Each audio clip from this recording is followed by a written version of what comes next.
या ठिकाणी उपस्थित असलेले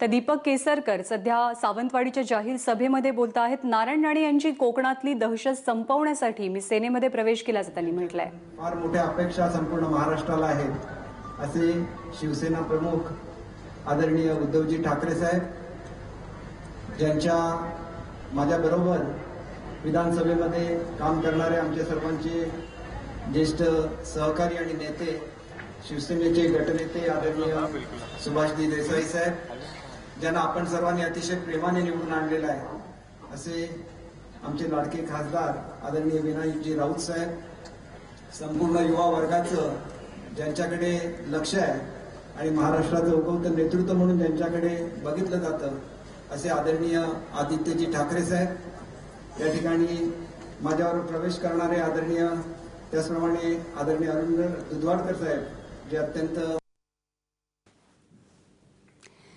तर दीपक केसरकरांनी आज त्यांच्या कार्यकर्त्यांसोबत शिवसेनेमध्ये प्रवेश केला आहे. पुढची भूमिका ते काय स्पष्ट करतात याकडे लक्ष आहे. मुंबईतून आलेले त्यांचे सर्व सहकारी, माझ्याबरोबर या ठिकाणी प्रवेश करणारे माझे जीवाभावाचे साथी, ज्यांनी माझ्या मतदारसंघाच्या वेंगुर्ला विभागाचं सातत्याने 4 वर्ष प्रतिनिधित्व केलं आणि सिंधुदुर्गमधला एकमेव रेकॉर्ड आहे की ज्यांनी आपल्या विरोधकाचं डिपॉझिट जप्त करून निवडून आले असे आदरणीय शंकरभाई कांबळी साहेब, ज्यांनी अपक्ष म्हणून सुद्धा या मतदारसंघामध्ये 28,000 मतं मिळवलेली होती असे जिल्हा परिषदेचे माजी अध्यक्ष आणि माझे ज्येष्ठ सहकारी आदरणीय सुरेशभाई दळवी. नुकताच एकमेव बदल जो सिद्धिविनायक ट्रस्टमध्ये झाला त्यामध्ये ज्यांचं पद गेलं माझ्यावर येत आहेत म्हणून असे आदरणीय या ठिकाणी सुभाषजी मयेकर, ज्यांनी महाराष्ट्र चेंबर ऑफ कॉमर्सचं नेतृत्व केलं, संपूर्ण महाराष्ट्राचं नेतृत्व उद्योग क्षेत्राचं केलं आणि आज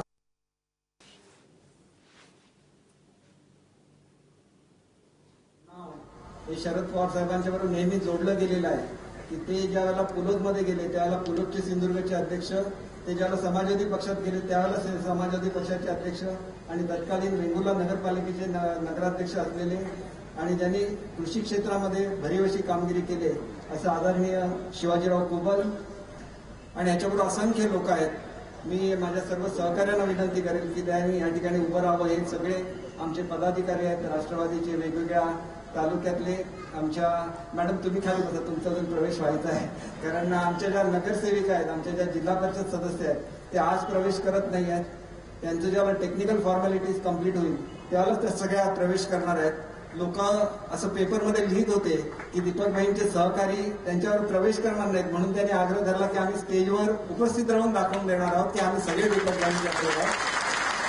त्याच्यामध्ये पंचायत समितीचे सदस्य आहेत, त्याच्यामध्ये जिल्हा परिषदेचे सदस्य आहेत. तुमच्याबरोबर बसलेल्या लोकांमध्ये आमचे अनेक सरपंच आहेत, ग्रामपंचायतीचे सदस्य आहेत, सोसायटीचे चेअरमन आहेत आणि त्याच्याच बरोबर सर्व जाती धर्माचे सुद्धा लोक आहेत. आमचे मायनॉरिटी सेलचे अध्यक्ष आपल्यामध्ये प्रवेश करतायत, सेवा दलाचे अध्यक्ष आपल्यामध्ये प्रवेश करतायत.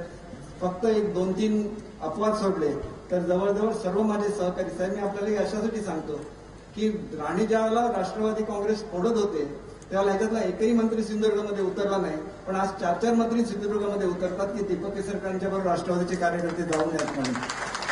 मला एकच सांगायचं आहे की माझा स्वभाव एकदम साधा आहे. मी जिल्ह्यामध्ये कुठेही फिरलो नाही, एकाही माणसाला आग्रह केला नाही की तू पक्ष सोड.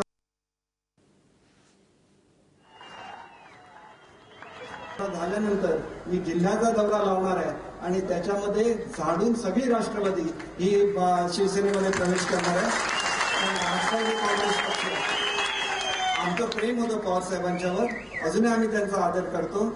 दादांच्यावर अजूनही प्रेम करत होतो आणि दादांनी सुद्धा मला सांगितलं, स्टेजवरून सांगितलं पाहिजे की तुझ्या जागी मी असतो तर मी कधीच पक्ष सोडून गेलो असतो. एवढं त्यांना आपल्या म्हणजे कोणाबद्दल पक्ष सोडला म्हणून वाईट बोलता कामा नये. त्यांनी सांगितलं की तुझ्या जागी मी असतो तर मी कधीच राष्ट्रवादी काँग्रेस पक्ष सोडला असता.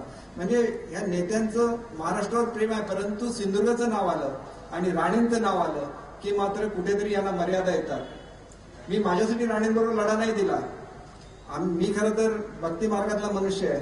साईबाबांची सेवा करतो, अक्कलकोटला जातो, विठोबाला जातो, महाराष्ट्रामध्ये एक तत्व असं आहे की लोण्याहूनही मऊ आणि वज्राहूनही कठीण असे आम्ही विष्णुदास.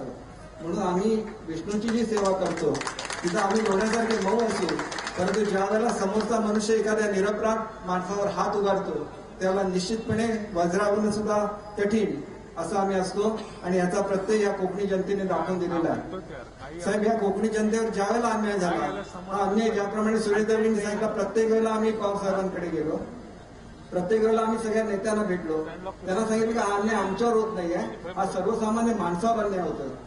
तर ज्यावेळेला एखाद्या समुद्र किनाऱ्यावरची जमीन असते आणि त्या समुद्र किनाऱ्यावरच्या जमिनीला मोठा भाव मिळण्यासारखा असतो, हे लोक आता चिपी एअरपोर्टला मी आपल्याला उदाहरण देतो, चिपी एअरपोर्टच्या आजूबाजूला आरक्षण टाकलं आणि ती जमीन कवडी मोलाने विकत घेतली.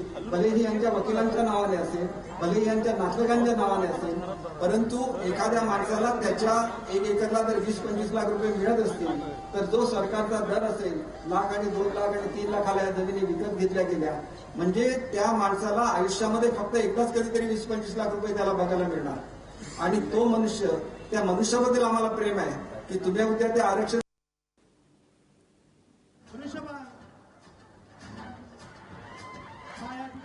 ती तरी तुम्ही कुठेतरी त्याला मिळवून देणार नाही, हे मी कदापि सहन करू शकणार नाही आणि कोकणची जनता सुद्धा कदापि सहन करू शकणार नाही. आता नवीन जसा पावसाळा आला की जशी अळंबी उगवतात तशी आता अळंबी उगवायला लागलेली आहेत. गुन्ह्याच्या केसमधले एक आरोपी सुद्धा इथं फिरतात, दुसऱ्या पक्षात गेल्यामुळे ते पवित्र होतात असं काही नाही. मला त्यांचा सुद्धा इतिहास काढायला लागेल, परंतु त्यांना मला एकच सांगायचं आहे की सावंतवाडीची जनता ही वेळी नाही आहे. सावंतवाडीला इतिहास आहे बापूसाहेब महाराजांचा. ते प्रत्येक माणसाला परखून येतात. रोज एक काहीतरी पत्रक काढायचं आणि टीका करायची याने चालत नाही. सावंतवाडीच्या जनतेला विकास करून दाखवायला लागतो. आम्हाला परंपरा आहे, बापूसाहेब महाराजांची परंपरा आहे, ज्याचा आम्हाला अभिमान आहे. ज्या राजाने शाहू महाराजांप्रमाणे आपल्या जनतेचं कल्याण केलं, ज्यांनी त्या काळामध्ये सुद्धा स्त्री शिक्षणाची त्या ठिकाणी परंपरा रोवली, त्या ठिकाणी फिरती वाचनालय निर्माण केली, आपल्या समाजामधले जे तळागाळातला वर्ग आहे त्याच्यासाठी आरक्षणं दिली, धरणं बांधली, इलेक्ट्रिसिटी आणली, अशा बापूसाहेब महाराजांचं वर्णन हे स्वतः महात्मा गांधींनी रामराजा म्हणून केलेला होता.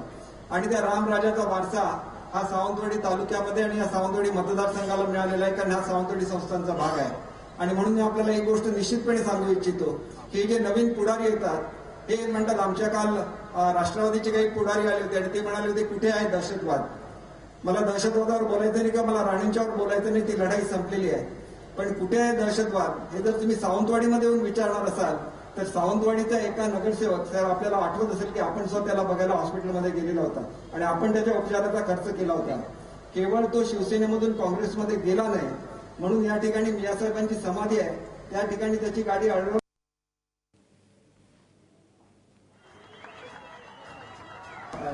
आपण त्याच्या उपचारासाठी गेलेला होता, आपण त्याला मदत सुद्धा केलेली होती.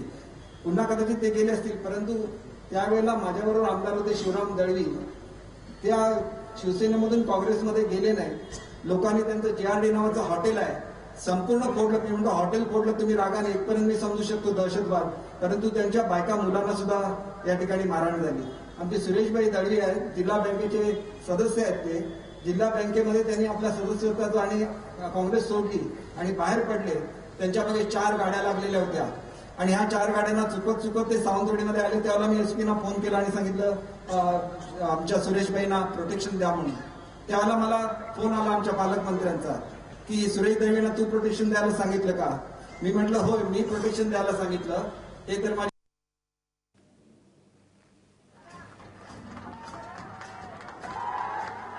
तरी त्यांचं संरक्षण देण्याची जबाबदारी ही माझी आहे. आणि दिवसापासून हा संघर्ष सुरू झाला आणि हा संघर्ष आजचा नाही आहे.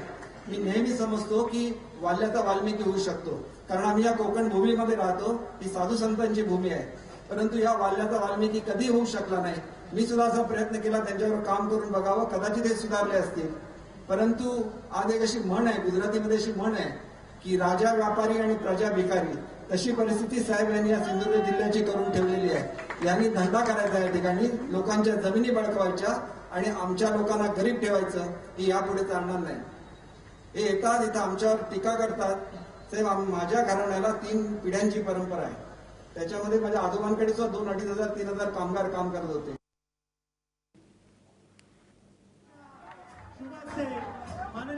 आपल्या माणसांवर चिखलफेक करणं आणि यांनी असं सांगणं की आपण कोणतरी साधू संत आहे, तर यांची सुद्धा मी अनेक वेळा सांगितलं आणि यांची जी गुन्हेगारी आहे ही मला ह्या स्टेजवर सांगायचं नाहीये, कारण ही जी लढाई होती दहशतवादाची, ही दहशतवादाची लढाई आमच्या या शूर जनतेने, साहेब मी आपल्याला एवढ्यासाठीच म्हटलं की आपण मला म्हटलं होतं की मातोश्रीवर या आणि तिथं तुझा प्रवेश करूया. मला एक आभार मानायचे होते माझ्या या सर्व मतदारांचे की ज्यांनी दाखवून दिलं की आम्ही कुठल्याही परिस्थितीमध्ये गुन्हेगारी सहन करणार नाही. आम्हाला शांतता पाहिजे, आम्हाला विकास पाहिजे आणि त्या विकासाची लढाई या माझ्या मतदारांनी लढलेली आहे. आणि म्हणून साहेब आपल्याला मी सांगतो, त्याला ते म्हणायचे की 30,000चं डेफिसिट मला सावंतवाडीमध्ये येईल आणि मी ते कणकवलीमध्ये भरून काढेल. परंतु मला सांगायचं आहे की त्यांची जी अपेक्षा होती, शेवटचे 3 दिवस सावंतवाडीमध्ये तळ ठोकून बसलेले होते, परंतु या सावंतवाडीच्या जनतेने त्यांना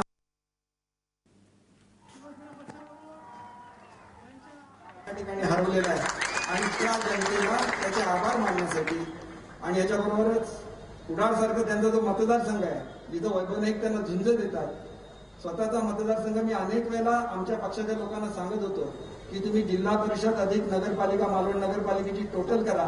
राणे 5,000 मतांनी मागे आहेत, पण साहेब ही जनता एवढी हुशार आहे आणि कुडाळची जनता विशेषतः एवधी हुशार आहे, तर त्यातला निम्मा भाग हा माझ्या मतदारसंघाचा भाग होता पूर्वी सावंतवाडीचा.